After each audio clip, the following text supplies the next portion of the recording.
Tuesday evening in California, we had something a little unusual on the coastline, although not totally unheard of. Tsunami warnings and advisories all up and down the coastline. Let's talk a little bit more about the tsunami here and talk about the earthquake that caused it, which was a big one. 8.8 magnitude earthquake here, just a little bit off the coastline of Kamchatka, Russia. Here's Japan for reference, and then here's Alaska for reference up here. So far eastern Russia.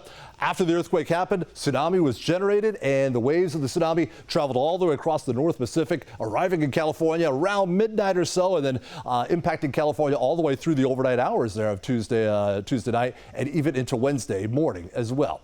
A little bit more about the earthquake here. Here's a list of the 6 strongest earthquakes that have ever been recorded. There may have been stronger earthquakes back in the 1500s, 1400s or so, but we just didn't have the technology to record those officially. We have in the past 100 years or so. So we'll take a look at those here. And you see the list here. The strongest one happened back in 1960, a 9.5 magnitude earthquake. There was one back in 1952, same area, which was a little stronger at 9.0. And then the one we had on Tuesday is now tied for the 6th strongest earthquake ever in recorded history. That was a huge earthquake out there. Now, talk a little bit more about these earthquakes. The one in Alaska in 1964, the Good Friday earthquake there, 9.2 magnitude. That one generated a tsunami, which definitely impacted everyone in California. That wiped out 29 blocks of the town of Crescent City in Northern California.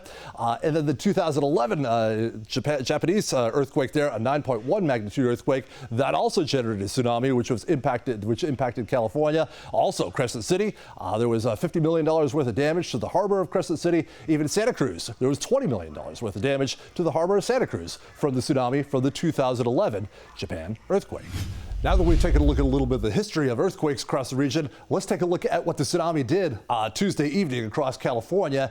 And it really caused some wild swings of the water levels across some areas of California. Let's look at one of the big areas there, and that was Crescent City in the far northern part of the state, pretty close to the Oregon border. And what we're looking at here is a graph of the water levels in the harbor of Crescent City. And we see this little blue line, the red line, and that's the predicted area of where the water should be. And the red line is where the water actually turned out to be.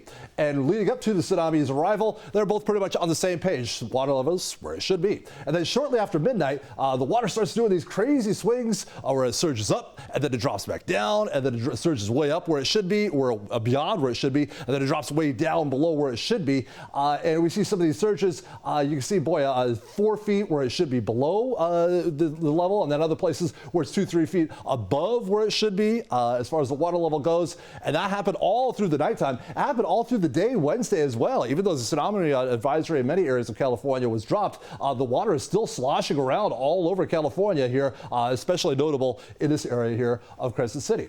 Let's go a little further south here, and we'll take a look at Port San Luis, which is near San Luis Obispo, if you're familiar with that area, in between San Francisco and Los Angeles, so a lot further south.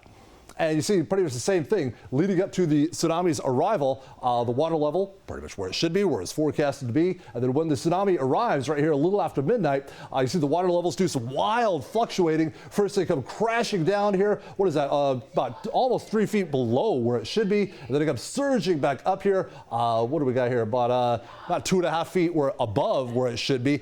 This tsunami here in Port San Luis was a little bit less than the one that they had up in Crescent City, which was the one in Crescent City was about a 4-foot tsunami surge there.